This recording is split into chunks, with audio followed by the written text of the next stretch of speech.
Hello everyone and welcome back to E-Commerce AI, the Revenue Revolution. Today we're joined by our very own CFO, Tom Windhausen. In this episode, Tom and our CEO, Dr. Ari Khan, will explore the evolving role of a CFO in a public software company. We'll discuss why traditional financial statements don't tell the whole story and the significance of gross margins. We'll connect the dots between industry backlogs, paybacks, government contracts, and so much more. I'll let you guys dive in. Okay, great. Tom, it's good to get a chance to learn about money. Appreciate it. My first podcast vlog here, so really excited to share some content today. Yeah, good. Well, I think that this is really important because if you don't understand the numbers behind a business, you can go the wrong direction, right? And one of the things that I really love about working with you is your history and that you've seen things from different angles and different industries and you bring that together. And the SaaS industry, I think, has got some unique characteristics. But just to kind of start off and help everybody understand your journey, where did you start off and what are the different experiences that you had? Sure, perfect. I grew up upstate New York, Syracuse, about 20 minutes south of Syracuse, pretty rural town. Always been a numbers guy. Took accounting in high school, made sure that that's what I wanted to do. Took a computer programming class. Really, well, high school so only had one, but it's funny how that numbers and technology stuff came together a couple different times, different companies, and still here in Bridgeline. So I went to explored accounting more in high school. I did something like junior achievement, accounting explorers post, really make sure accounting is what I wanted to do. I've always been that numbers guy. I went to college at Lemoyne College, graduated with a BS degree from there in accounting.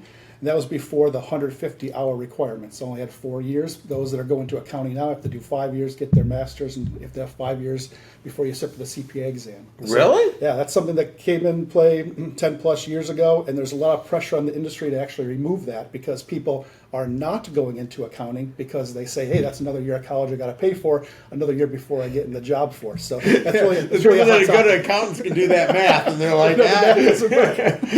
maybe the accountants are the ones that can't figure it out. Oh yeah, so it's put a lot of pressure on industry availability for accountants in current times. But went to Lemoyne College. While I was at Lemoyne, I worked at a company called Oberdorfer Pumps.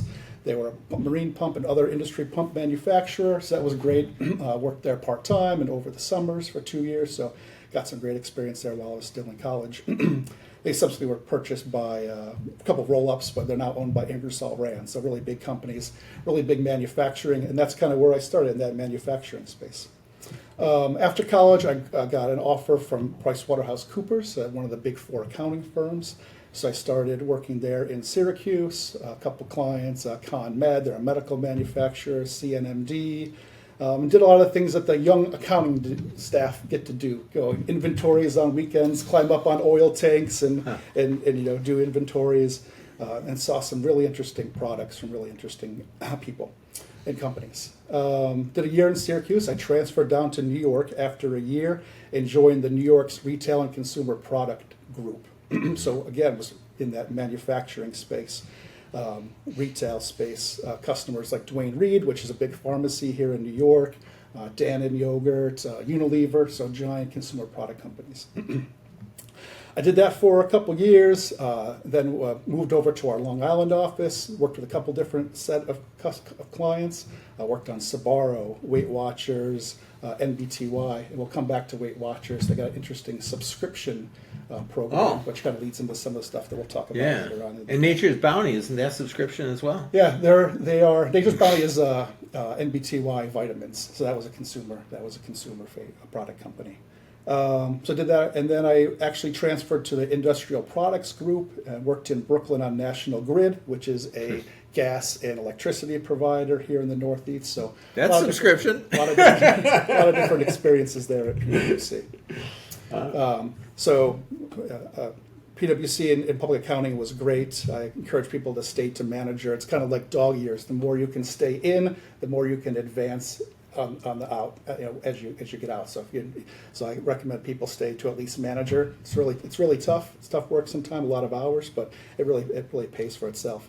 And the CPA exam, get that done and get that test early. As you get older, life gets more complex, and there's less time out there to be studying for the CPA exam. So get your CPA exam and get to manager and public accountant, and it really opens up a lot of paths forward for you. So in these different businesses that you worked with, what are some of the core financial metrics that matter? And then let's kind of move that towards what's going on in SaaS companies. Yep. Yep. So if we think about different companies and different industries, I mean, they all have financial statements, but the industry that you're in derives what is disclosed in those financial statements, and you have certain line items on those.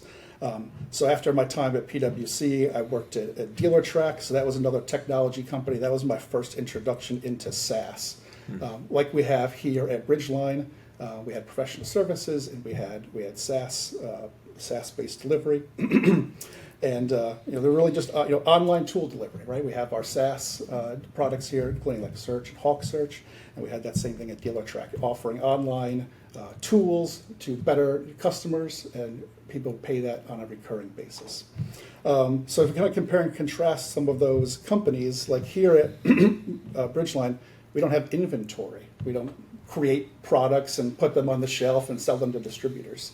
But we do have something like deferred revenue, where we have annual contracts.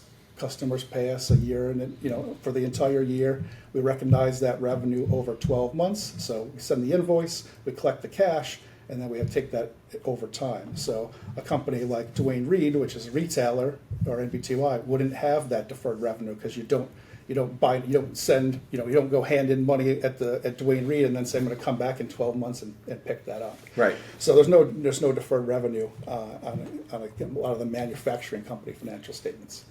Utilities have regulatory assets. We don't have that. I spent some time at Comtech. They had government contracts. You talk about funded and unfunded backlog. So there's really some differences as you go through those financial statements. Then by industry, there's certain things you really can't see in those financial statements, right? So example here, we have at HawkSearch, our customers sign 3-year contracts. We send out annual invoices. So we send out that invoice, we receive the cash, we have some deferred revenue on the books, but nowhere in our financial statements can you see that there's going to be an annual billing a year from now, and then the third annual billing a year from then. So those year 2 and year 3 of those contracts don't show up on your financial statements, but it's a sign of strength of the company that your customers in long-term contracts, they're going to stay on and use the service for a number of years. Right. So you have a contractual commitment. So a lot of customers of HawkSearch, for instance, would sign a 3-year contract up front that said, all right, at the beginning of each year, pay for 12 months, and then that payment for 12 months, all right, so we collect money there, or there's an accounts receivable there, I guess that is, but then the second year and third year, they haven't paid. So how would all that... Yeah, we haven't billed them, and they haven't paid it, and but they have a contractual obligation. So it would never show up on your face of your financial statements. So when I talk about the face of the financial statements, we're talking about the balance sheet, the income statement, and the cash flow statement. Talk about those as the 3 statements. That doesn't get captured on there. That would be something that people refer to as backlog. So what is your future expected billings that haven't occurred yet, but you have contractual obligations from your customers for? Okay.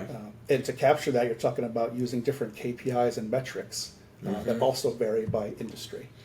Right. So on that 3-year contract, we would have 1 year as deferred revenue that slowly gets eaten down and turned into real revenue. And then 2 years as backlog. And if you wanted to see the whole transaction itself, what would in the SaaS world, what are some different things that you might do, or some metrics that people might care about? Yeah, so some KPIs in the SaaS industry, you can go online, you do some research, they're referred to as SaaS metrics, right? So it's some ways for companies to show some strengths that they have in their metrics, the health of themselves, the health of their customers, the health of their business, in items that are not on the face of those financial statements. So you can put them in your disclosures, you can put them in your press releases and earning releases, but they just don't show up on those core three statements. So we can spend some time going into our SaaS metrics that we are kind of major ones for the SaaS industry. And Yeah, some what of are the listeners most can go important through those. SaaS metrics, and are there analogs in any of these other industries for any of them that I'd be interested to see? Yeah, probably the core SaaS metric people talk about is MRR, right? So that's monthly recurring revenue, right? The nature of the business, whether it's a subscription to HawkSearch or a subscription to that monthly pass at Weight Watchers, this is companies like this sell a subscription product, and that revenue is highly recurring. You have a contractual amount, it's the same amount every month. I'm going to pay that to you for 36 months. And that's why you get some great valuations in the SaaS space, because that revenue is seen, it's known, it's highly recurring.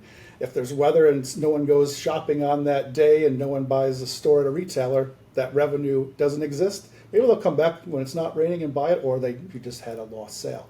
Yeah. But that kind of required foot traffic that you have in some industry doesn't apply to SaaS, as we have those flat amounts. Yeah. So MRR, monthly recurring revenue, is a way to kind of get to apples and apples and compare customers, because it takes out of consideration something like contract term. So if someone said, oh, I signed a $2 million contract. All right, is that for a year? Is it for 2 years? Is it over 3 years? If you kick that down and you divide that by month, you can then talk about MRR, and then you can compare customers based upon their MRR in a kind of common language way. So it's a base SaaS metric. Yeah. And what are some other important SaaS metrics? So MRR, then you must also hear about ARR. That's just annual recurring revenue. So really, a 12x factor there. Your MRR is 1/12 of your ARR. Lots of other fun SaaS metrics terms. We've got MRR, ARR, NRR, ARPU, CAC, LTV, and we'll go through a couple of these. So we talked about MRR, and then we talk about, so you could have changes in your MRR, right? In any given month, you could have a customer leave, right? And that's referred to as churn, and that's often referred to as a percentage. So I had 100 customers, and I lost 2 in a given month, I'd have a 2% churn, kind of at its basics. There's lots of other movements inside that MRR, right? You have customers that left, but you could have new customers. You could have new customer MRR.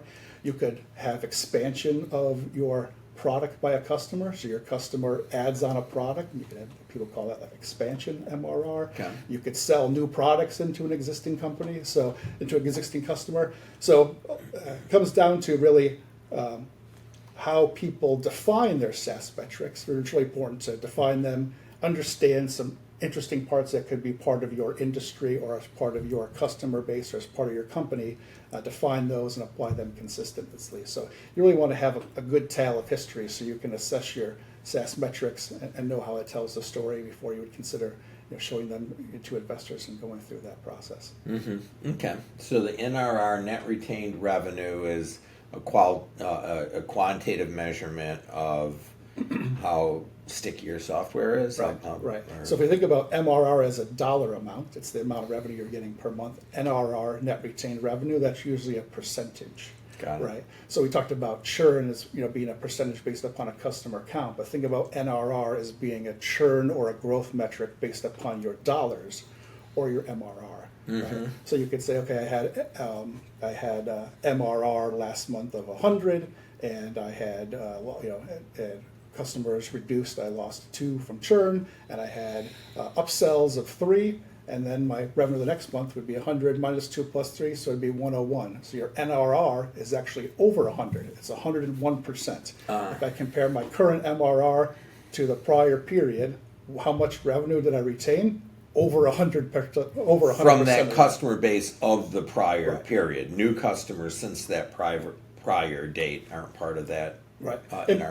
Some people may have it. They're just acquired. Right. Some people may have that. You have to look really close at how people define their metrics. But expansion MRR may be different than your new customer NRR. Really, how you want to portray that. Right.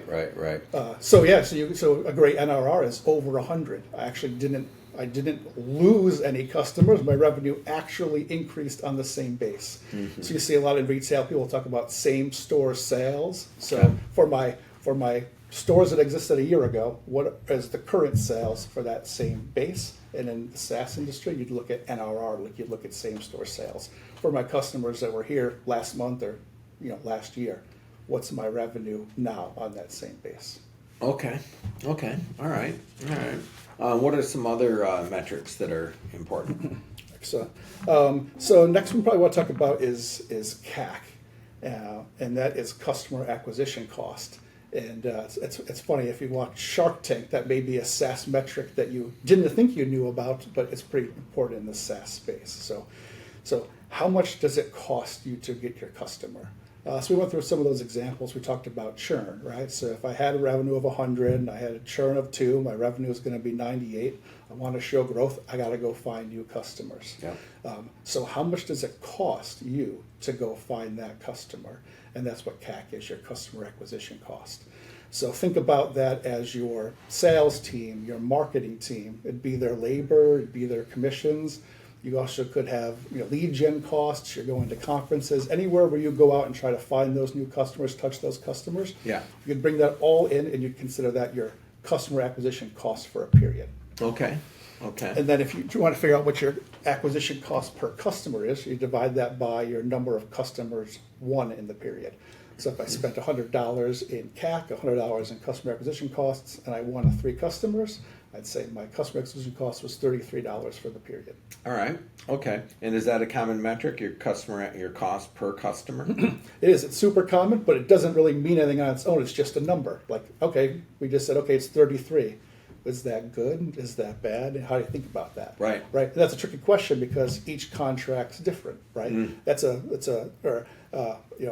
I won that customer. That cost me $33. Was that customer in a 1-year contract, a 2-year contract, a 3-year contract? Right. Are they going to renew? Yeah. So you don't know. You got to figure out what that return on that customer is going to be. Right. So you can determine whether or not your CAC is good. Right, yeah. You spent $33 to get a new customer. If that customer is only going to pay $20, then you actually shouldn't have even gone out and won that customer. Right. If they're going to pay $200, then good, do it again. Right. And someone may think until you get into it, say, okay, well, I lost a customer. It cost me $33 to get a customer. As long as that customer brings me in a $33 of revenue, aren't I back to break even? As long as my income is greater than my CAC, aren't I good? Okay. And that really necessarily isn't the case because you have your ongoing costs to support that customer. So you may not want to think about like top line revenue as the number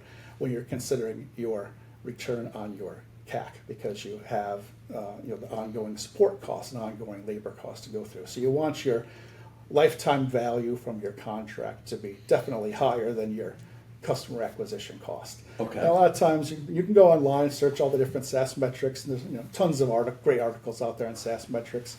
Some people say a ratio there of 3 is a good ratio. Right? I've heard that. Can your LTV be 3x your customer acquisition cost? And that gives you that 2 times in there to cover your overheads and your ongoing support costs for that customer and to cover that CAC. Okay. So and for the LTV, so how exactly do you figure out the LTV? So if you're saying that LTV should be 3 times CAC, what exactly goes into the LTV? Right. So LTV is lifetime value of the contract. So in our case, let's think about that HawkSearch contract. It's for 3 years, right? Some people would say, okay, let's just say it's a $1 million contract. I have it for 3 years. Okay, my LTV is $3 million. And again, people define it differently, but there's a couple of things to think about before you conclude that my LTV there would be 3. That assumption that it's 3 assumes that contract's not going to renew. So at the end of year 3, our contracts here at HawkSearch have 1-year renewals, and we see customers that are renewing 2-3 times thereafter. So your LTV, you may want to consider the renewals that are going to come in from that customer. Mm-hmm. And then also you have different profitability of different contracts, right? Is it a SaaS contract that has a higher margin than if it were a services contract, right? Yeah. So you may not want to think about like top line revenue of really how you're recovering your CAC. You might want to think about your gross margin as the metric to think about when you recover your CAC, because that excludes your cost of sales of that revenue. And then so people, if you think of those 2 metrics, you think about LTV, it'd be your value of your contract, and then your CAC, your customer acquisition cost. And and the ratio between those, you might want to think about that gross profit as being the metric that you assess. And they call that what's your CAC payback period. Right? All right. So I incurred CAC of $33 in that example we were using. Yeah. We try to get a 3-to-1 ratio, so maybe we want to get LTV of 100, and you think about then what's your CAC payback period, and that's usually a function of months, right? So if you know what your profitability from a contract is, you know your cost of that contract, you can calculate how long it takes you to recover that cost. Okay. All right. So if you've got a $33 CAC that is producing, so what, you'd say $3 $100 in growth? contract, maybe that's $70 in gross profit, right? Okay. So that in that scenario, you'd end up with, there's 2x there, so that would be like would that be a 6-month recovery of your CAC? So if you look online, if you can get, for startups, if you can get your CAC recovered in 12 months or so, that's a pretty good start. If the higher your CAC is, the higher your time period to recover. And that's great, you won that customer, but the next day you're out hunting for that next customer and you're incurring those customer acquisition costs again. Right. So when you're in that startup space, you want to get your customer acquisition cost as low as possible, get your payback, of course, as short as possible, because the longer it is, the more you're going to eat into your cash as you continue to cover your expenses and your additional customer acquisition costs. Because if it's 12, 18 months before you can recover that cost, you're not going to be net cash positive until you get out past that point. And we've talked about that in a couple investor meetings and calls, the cash flow trough, right? It's really tough for startups to have cash when they have these customer acquisition costs and they have longer periods before they can recover those. Right. So now when you're comparing CAC with the monthly gross profit, right, to get your CAC payback,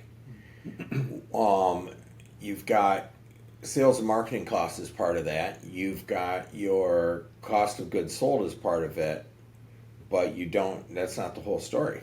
Right. There's all G&A costs, you have overhead, right? So there's definitely costs that are on your income statement that people don't consider CAC, but they're real. So that's what we're talking about. That longer, as you go over that time, you have those actual costs to service the revenue and your overhead costs and your ongoing business costs, rents. Like, people don't really allocate rents into CAC, but it's a real cost. It's a real drag on cash. That's cash outflow that you don't see in CAC, but it does get incurred. It's on your income statement. Right. And the whole R&D expense itself is not part of CAC, and it's not part of your cost of goods sold either. Right. It's costing to support that, to develop technology, to have new product offerings, and hey, it'll help you. Make your customers sticky. You offer more features. They're going to renew. They're going to stay. Maybe you can upsell and upcharge them because you have a better offering. So it goes back to that, expansion, MRR, and helping increase your NRR. But those are true costs, cash costs. Right. Okay. All right. Are those the core metrics? Are there other metrics that are common throughout the SaaS industry? Let's see, which ones maybe we not have covered. We talked about CAC, LTV, CAC payback, churn. We talked about churn percentage. Yeah. Those are kind of the top 5 that if you went online and you search for core SaaS metrics that you would see. Okay. And I think you said that 3 was a good number for LTV. Is that a general rule of thumb? Yeah, if you go online and you just Google some of these, you'll see different sources saying. But again, kind of circle back to that to 3. So if you had 10 LTV to CAC, would that be a good thing? Let's see. So that is looking at your lifetime value. So how much you're going to get from your customer being 10 times what's your cost to get that customer. That'd be a great return. Okay. For every dollar I spend on acquiring customers, I end up with $10 of cash. Now again, I have those same expenses all the way down through R&D, but at 10 times you'll be able to cover your costs. Yeah. Now, if you have 10 times, maybe what you want to do is to actually start spending more on sales and marketing, even if it reduces that ratio, because now you can grow faster. Right. The more if you're getting good return, good return on your CAC, and that's driving great revenue, you can take that extra cash from those great margin contracts that we're saying, invest in even more customer acquisition cost to drive even more leads and hopefully even more revenue.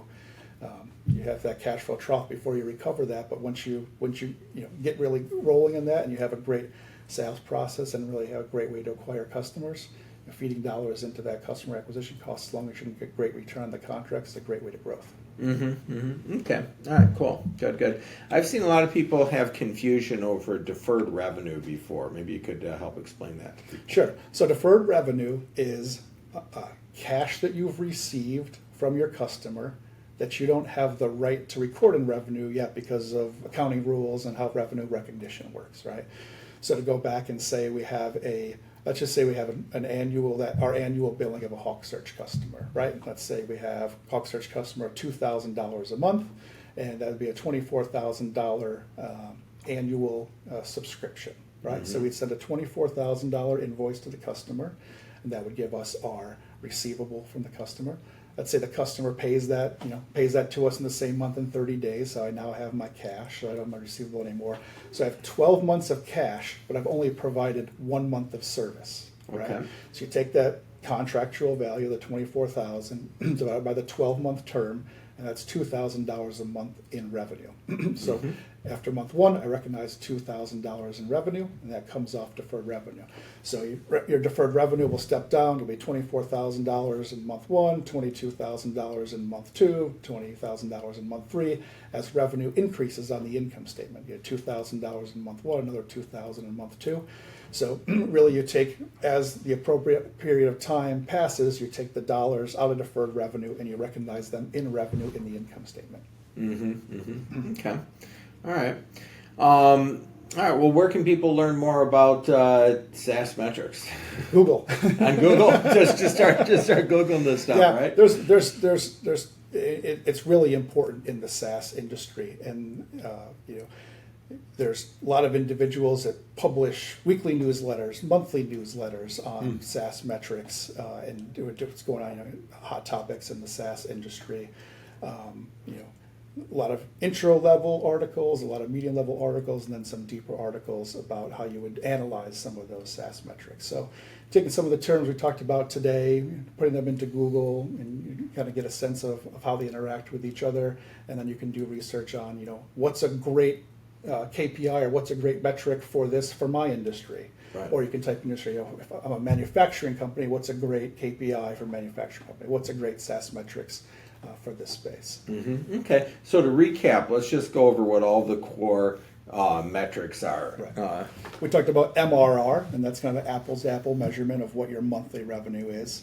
And you have ARR, it's a 1 year portion of that, and then so we're talking about our contract amount. So you have your MRR, ARR, and then you'd step up to your contract value. That's your period that you signed for, and the next metric after that is lifetime value.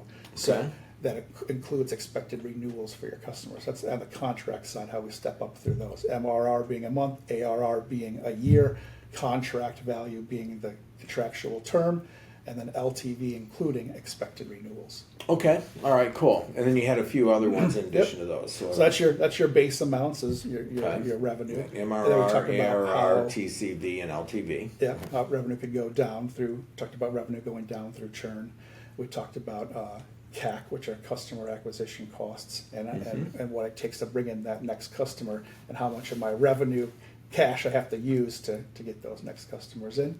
And then we kind of took some ratios of some of those SaaS metrics, and we talked about CAC payback. So there was really the ratio between the LTV and the CAC to get down to like a number of months before you can recover those, how long it would take to recover those costs. And that CAC payback was CAC divided by the gross margin of 1 month's revenue?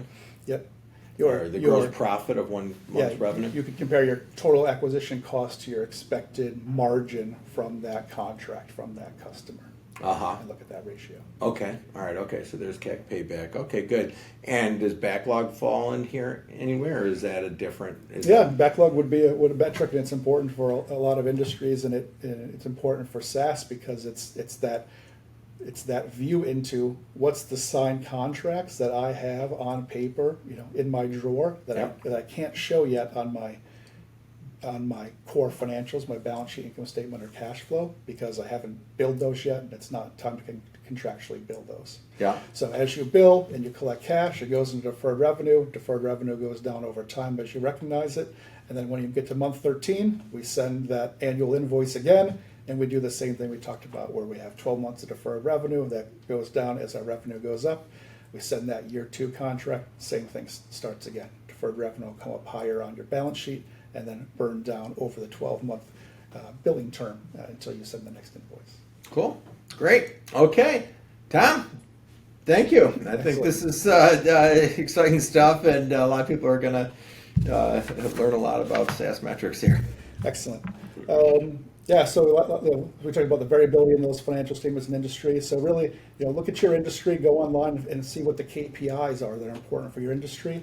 Think about what those are. Think about how it portrays the health of your company. Think about how investors may want to look at those KPIs, right? Start tracking those KPIs. You can do it over time. I think you'd want to have a good 24-month view of how your KPIs have changed over time. Right, and then the next step is define those KPIs, because we see variability, and you'll go on Google and you'll look at definitions and you'll see some differences depending on who the source is, right? So really define that so you're clear to the investors about how you're calculating them, and then make sure that you have applied on a consistent basis, and then you can bring them into your reporting. Mm-hmm. Share those with your financial statement readers and investors, and that can help portray a version of health of your company and strength of your company over time that you can't just see from those first 3 statements: the balance sheet, income statement, and cash flow. Right. Thank you. Excellent. Thanks, Ari. Appreciate it. Tom, you are a pro podcaster. Thank you so much for coming on, and thank you everybody for watching. We'll see you all next time.